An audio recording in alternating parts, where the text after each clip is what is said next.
Hollywood scripts present करते हैं mini series the railway man. ये हकीकत में मबनी सीरीज है जो कि 2023 में रिलीज हुई। IMDb में इसकी रेटिंग 8.4 है। इस सीरीज में भोपाल गैस ट्रेजेडी के बारे में बताया गया है और इन 4 बहादुर जाबाजों के बारे में बताया गया है जिन्हें शायद ही कोई जानता हो, लेकिन अगर वो ना होते तो इस गैस ट्रेजेडी में मरने वालों की तादाद काफ़ी ज़्यादा होती। फिल्म की शुरुआत में जगमोहन नाम के एक सहाफ़ी को दिखाया जाता है जो कि गैस लीकेज के बाद उठाए जाने वाले इकदाम पर मालूमात इकट्ठी कर रहा होता है। कार्बाइड फैक्ट्री का चेयरमैन भारत आता है और उन्हें गिरफ्तार कर लिया जाता है क्योंकि गैस लीकेज की असल वजह उस फैक्ट्री की नाअहली थी। लेकिन कुछ अर्से बाद ही उन्हें VIP प्रोटोकॉल के साथ वापस भेज दिया जाता है और वो अमेरिका वापस चले जाते हैं 15,000 लोगों की जान लेकर। इसके बाद हमें दिखाया जाता है कि एक ट्रेन पुल को तोड़ते हुए नदी में गिर रही होती है और इसी ट्रेन में भोपाल जंक्शन रेलवे स्टेशन के स्टेशन मास्टर इफ्तिखार जख्मी हालत में एक बच्चे को बचाने की कोशिश कर रहे होते हैं लेकिन बचा नहीं पाते। यही सीन बार बार उनके सपने में आता है और इन्हें आज तक दुख है कि वो उस बच्चे को बचा नहीं सके। इफ्तिखार साहब के 2 बच्चे होते हैं, एक बेटी और एक बेटा, लेकिन बेटा कुछ ज्यादा उनकी सुनता नहीं है। अब हमें गैस लीक होने से 16 घंटे पहले का वक्त दिखाया जाता है। ये इस वक्त की बात है जब भारत की प्राइम मिनिस्टर इंदिरा गांधी का मर्डर हो जाता है और हर तरफ दंगे हो रहे होते हैं। लोग सिखों को ढूंढ ढूंढ कर मार रहे होते हैं। इसके बाद हमें यूनियन कार्बाइड फैक्ट्री को दिखाया जाता है जहाँ अफरा तफरी मची होती है क्योंकि MIC का टेम्परेचर बहुत ज़्यादा हो गया होता है। इसे जल्दी से फैक्ट्री के मैनेजर कमरुद्दीन को बुलाया जाता है जो फौरन MIC टैंक चेक करने के लिए पहुंचते हैं क्योंकि अगर टेम्परेचर सच में ज़्यादा होता है तो टैंक फट भी सकता है। लेकिन वो देखते हैं कि MIC टैंक ठंडा पड़ा हुआ है और जो मीटर इसका टेम्परेचर बता रहा था उसी में खराबी है। फैक्ट्री के अमेरिकन हेड मिस्टर मेडिसन कहते हैं कि जिसने भी अलार्म बजाया उसे नौकरी से निकाल दो। आइंदा के बाद ये अलार्म मैं तब तक ना सुनूं जब तक कोई मर ना जाए। गैस लीक होने में अब सिर्फ 15 घंटे बचे थे। अब हमें इमाद नामे एक शख्स को दिखाया जाता है जो कि पहले कार्बाइड फैक्ट्री में काम करता था लेकिन अब उसे रेलवे में नौकरी मिल गई थी। उसके पास वही सहाफ़ी जगमोहन आता है क्योंकि इमाद के पास कार्बाइड फैक्ट्री की काफ़ी मालूमात थी जो कि उसे जाननी थी। इमाद बताता है कार्बाइड फसलों की दवा बनाती है जैसे कि कीड़े मार अद्वियात, जिसे बनाने के लिए वो एक केमिकल मिथाइल आइसोसाइनाइड का इस्तेमाल करती है यानी कि MIC। ये फैक्ट्री का सबसे खतरनाक केमिकल है।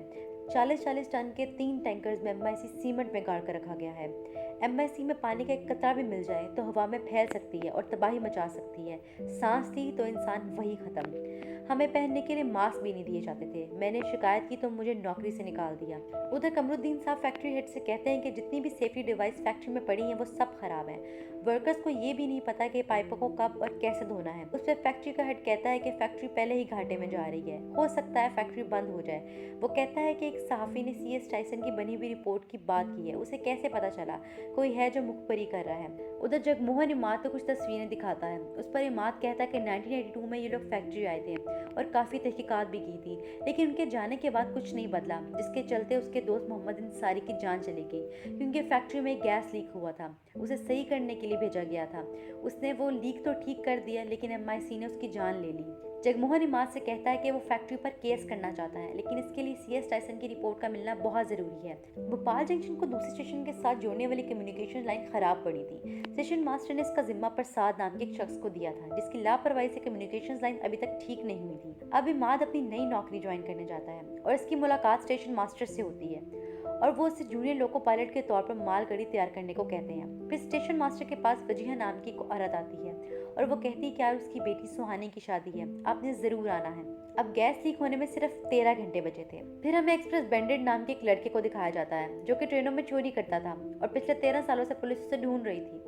वो सोचता है कि अब कोई बड़ा हाथ मारेगा और फिर अंडरग्राउंड हो जाएगा। वो देखता है कि किस स्टेशन की तिजोरी में ज्यादा पैसे पड़े हैं और इसे भोपाल स्टेशन दिखाई देता है और इसको लूटने के लिए निकल जाता है। अब शाम हो गई थी और गैस लीक होने में सिर्फ 4 घंटे बचे थे। इमाद कार्बाइड फैक्ट्री का सच सामने लाकर मोहम्मद अंसारी को इंसाफ दिलवाना चाह रहा था, इसलिए वो उसकी बीवी शारजा को भोपाल बुला लेता है। इमाद कमरुद्दीन की बीवी नफीसा से कहता है कि कमरुद्दीन साहब संभाल तो लेंगे ना, तो उस पर नफीसा उसे एक मास्क दिखाती है कि ये उन्होंने मुझे दिया था कि अगर कुछ हो तो मैं इस मास्क को पहन लूं ताकि मुझे और मेरे होने वाले बच्चे को कुछ ना हो। वो खुद तो मर जाएंगे लेकिन किसी को कुछ होने नहीं देंगे। अब हमें दिखाया जाता है कि कमरुद्दीन साहब CS टाइसन की रिपोर्ट की फोटोकॉपी कर लेते हैं और यही वो इंसान थे जो जगमोहन तक कार्बाइड की खबरें पहुंचा रहे थे। अब एक सुपरवाइजर एक वर्कर को कहता है कि आज पाइपों की धुलाई का दिन है। वर्कर कहता है वो तो अगले हफ्ते थी और वो मैनुअल पढ़ने लगता है। तो सुपरवाइजर मैनुअल बंद करवा के पानी चला देता है। पानी पाइपों से होता हुआ एमआईसी टैंक में जा रहा होता है। इसके बाद हमें दिखाया जाता है कि स्टेशन मास्टर इफ्तिखार सुहानी से मिलने जाते हैं और उधर इमाद अपने काम पर पहुंच जाता है, जहां सीनियर लोको पायलट उसे काम सिखाना शुरू करते हैं। फैक्ट्री में वर्कर शिकायत करता है कि पाइप से पानी टपक रहा है और बदबू आ रही है और आंखें भी जल रही हैं, जिस पर सुपरवाइजर कहता है ये तो रोज का है, चलो चाय पीते हैं। अब स्टेशन मास्टर की मुलाकात एक्सप्रेस बेंडिट से होती है, जो कि पुलिस कांस्टेबल कपड़े पहन के आया होता है। वो कहता है कि आज रात एक्सप्रेस बेंडिट तिजोरी खाली करने वाला है, इसलिए मैं तिजोरी की रखवाली के लिए आया हूँ। स्टेशन पर दो बच्चे गाना गाकर भीख मांगा करते थे। एक्सप्रेस बेंडिट को बच्चे बहुत अच्छे लगते हैं, क्योंकि किसी जमाने में वो भी ऐसा ही था, लेकिन अब वो पैसे छीनना सीख गया था। प्रसाद कम्युनिकेशन रिपेयरिंग टीम से कहता है कि सबसे पहले ब्लॉक फिट करना, क्योंकि बाकी स्टेशन को तो बता दिया है कि कम्युनिकेशन कुछ टाइम के लिए बंद रहेगा। फैक्ट्री का एक वर्कर देखता है कि एमआईसी के एक टैंक का टेम्परेचर बहुत बढ़ गया है। वो जाकर टैंक चेक करता है तो जमीन उबलते हुए पानी जैसे खोल रही थी। कमरुद्दीन अपनी शिफ्ट खत्म करके घर वापस जा ही रहा होता है, तभी उन्हें वापस बुला लिया जाता है। वो भागते हुए कंट्रोल रूम में आते हैं। उन्हें पता चलता है कि धुलाई हो रही थी, और सबसे बड़ी बात ये थी कि सुपरवाइजर ने मेटल प्लेट्स ही नहीं लगाई, जो पानी को एमआईसी टैंक में जाने से रोकती थी। टैंक में पानी का एक कतरा भी जाना खतरनाक था, और यहाँ तो पिछले 3 घंटे से पानी चला हुआ था। मिथाइल आइसोसाइनेट पानी से रिएक्शन करके हाइड्रोजन साइनेट बनते हवा में फैल रही थी, जिससे आंखें जल रही थी और सांस लेने में भी तकलीफ हो रही थी। कमरुद्दीन सोचते हैं कि बाकी 2 टैंक्स को अलग करना होगा, क्योंकि अगर उनमें रिएक्शन हो गया तो पूरा शहर तबाह हो जाएगा। कमरुद्दीन की हालत बहुत ख़राब हो गई थी, लेकिन वो हिम्मत करके टैंक्स के पास पहुंच जाते हैं और कनेक्शन ब्रेक कर देते हैं। प्रेशर ज़्यादा होने की वजह से टैंक फट जाता है और कमरुद्दीन की वहीं मौत हो जाती है।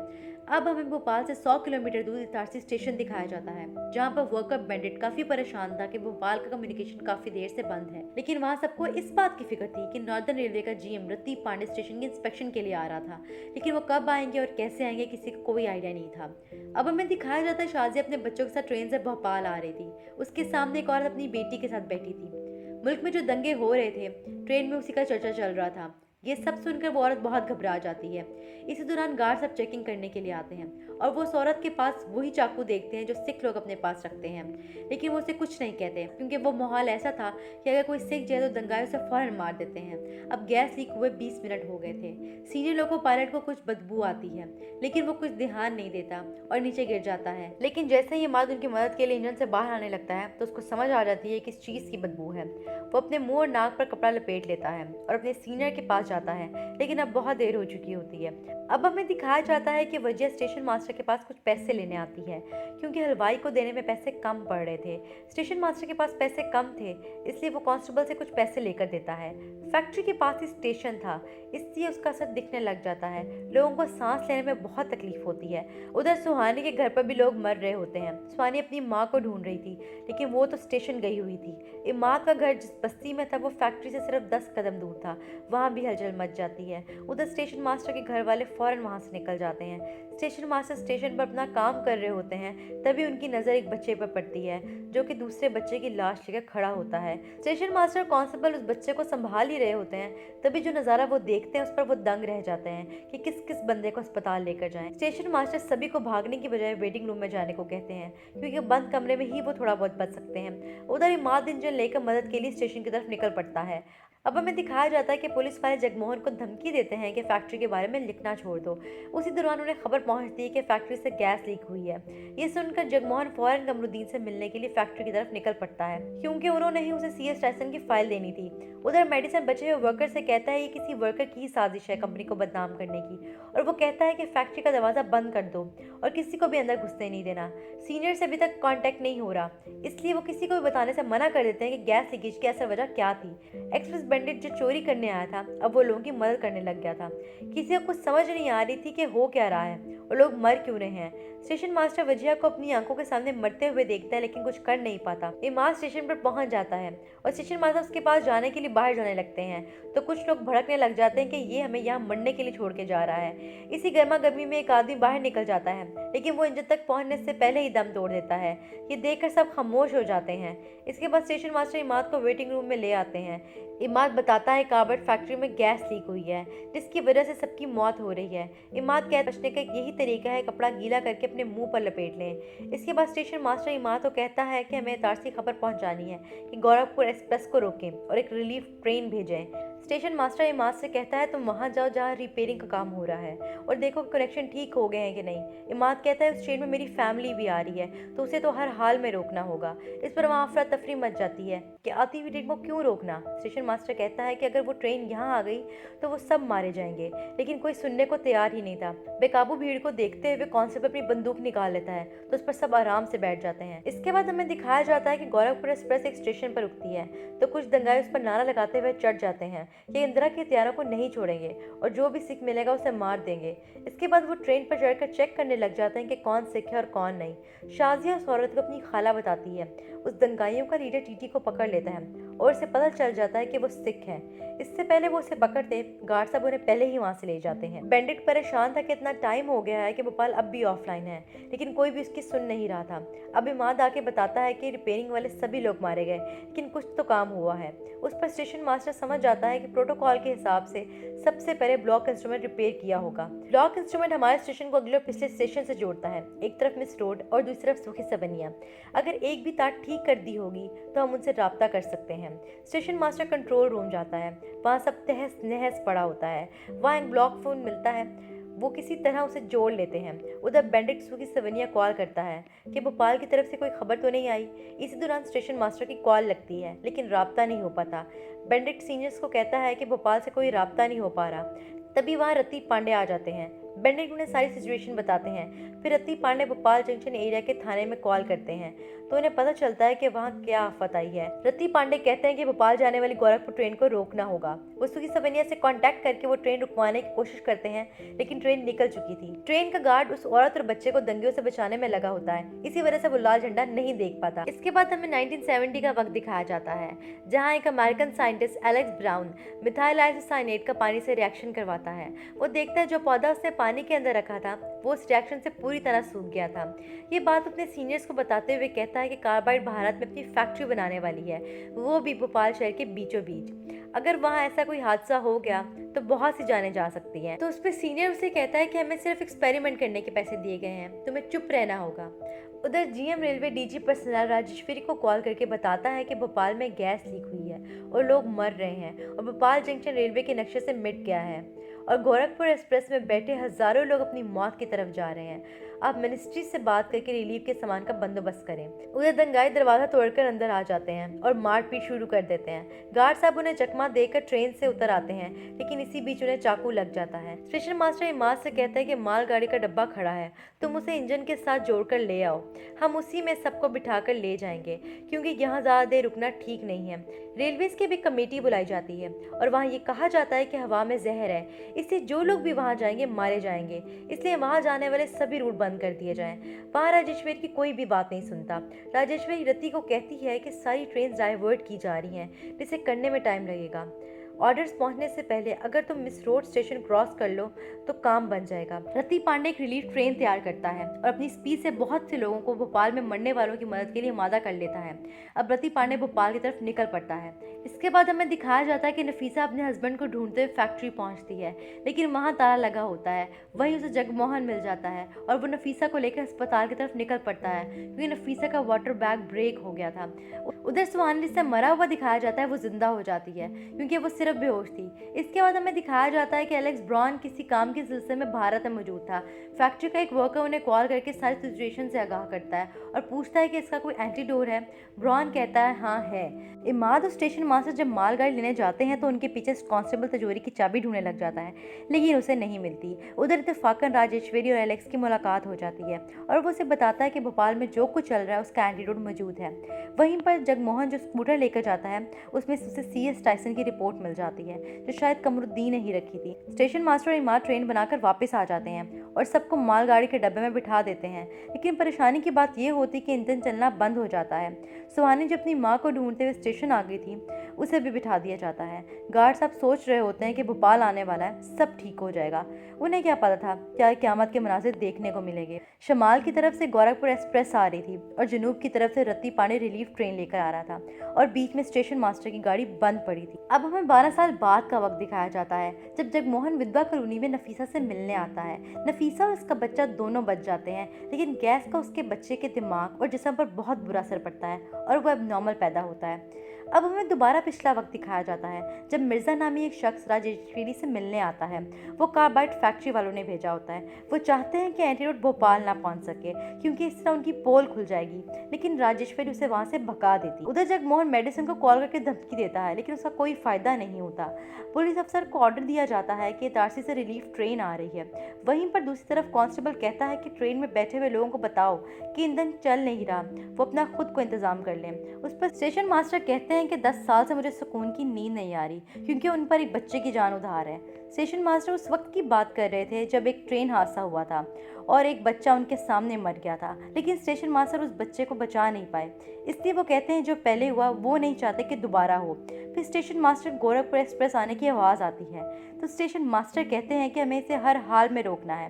पर साथ जो भी जिंदा होता है वो रेल की पटरी पर डेटोनेटर्स लगा देता है, जिससे पायलट फौरन ब्रेक लगा देता है और ट्रेन रुक जाती है। स्टेशन मास्टर और कांस्टेबल लोगों को चीख चीख कर समझा रहे होते हैं कि ट्रेन के अंदर रुक जाएं, बाहर ना निकलें, लेकिन लोग बाहर निकलना शुरू हो जाते हैं। उधर मिस रोड तक ऑर्डर पहुंच जाते हैं और रत्ती पांडे की रिलीफ ट्रेन को रोक दिया जाता है। फिर राजेश्वरी को पता चलता है कि एलेक्स ब्राउन को वापस उसके मुल्क भेज दिया गया है और ये सब मिर्जा ने किया था। दूसरी तरफ जो लोग शहर में बच गए थे वो लोग भी आ जाते हैं और स्टेशन मास्टर मालगाड़ी के डब्बे को गोरखपुर एक्सप्रेस के साथ जोड़ देता है और पायलट को तंबीह करता है कि 3 मिनट बाद ट्रेन चला दे। राजेश्वरी रति से माफ़ी मांगती है कि उसने कोशिश की लेकिन वो कुछ कर ना सकी। यहाँ हमें पता चलता है कि ये दोनों मियाँ बीवी हैं। बैंडिट रति को खबर देता है कि इंडियन रेलवेज में खबर फैल चुकी है कि आपको रोक दिया गया है, इसलिए सब ने ऑर्डर्स फाड़ दिए और मदद के लिए भोपाल की तरफ निकल पड़े हैं।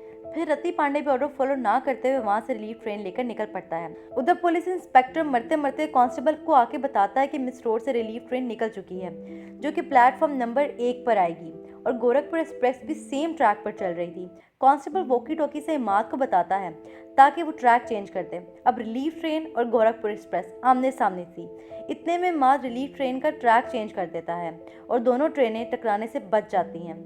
इमाद ने हजारों लोगों की जान बचाई, लेकिन वो खुद मौत के मुंह में चला गया। उधर स्टेशन मास्टर भी अपनी जान से हाथ धो बैठते हैं। स्टेशन मास्टर को मरा हुआ समझकर कांस्टेबल उनकी जेब से तिजोरी की चाबी निकाल लेता है और पैसे चुराने के लिए चला जाता है क्योंकि था तो वो चोर ही। लेकिन फिर हमें उस वक्त कुछ लोगों की तस्वीरें दिखाई जाती हैं। उधर रति पांडे रिलीफ ट्रेन के साथ भोपाल पहुंच जाता है और पूरी टीम लोगों की मदद में लग जाती है। उधर रेलवे मिनिस्टर को ये बात रास नहीं आती कि रति वहां लोगों की मदद के लिए पहुंच गया है और वो राजेश्वरी से कहते हैं कि तुम एक लिस्ट तैयार करो और इन सब के नाम लिखो, इन्हें हीरो बनने का बहुत शौक है, इनकी तो एग्जाम्पल मैं सेट करता हूँ। तो राजेश्वरी कहती है कि इसका सारा जिम्मा मैं लेती हूँ, मैं आपके ऑर्डर सही से कम्युनिकेट नहीं कर पाई, शाम तक आपको मेरा इस्तीफा मिल जाएगा। अगले दिन आवाज़ साफ हो गई होती है और इतनी तबाही के बाद लोग अपना घर बार छोड़कर दूसरे शहर चले जाते हैं, कुछ डर की वजह से और कुछ नौकरी की तलाश में। उधर सीनियर जब तिजोरी देखते हैं तो खाली होती है। वो लोग स्टेशन मास्टर पर इल्ज़ाम लगा देते हैं।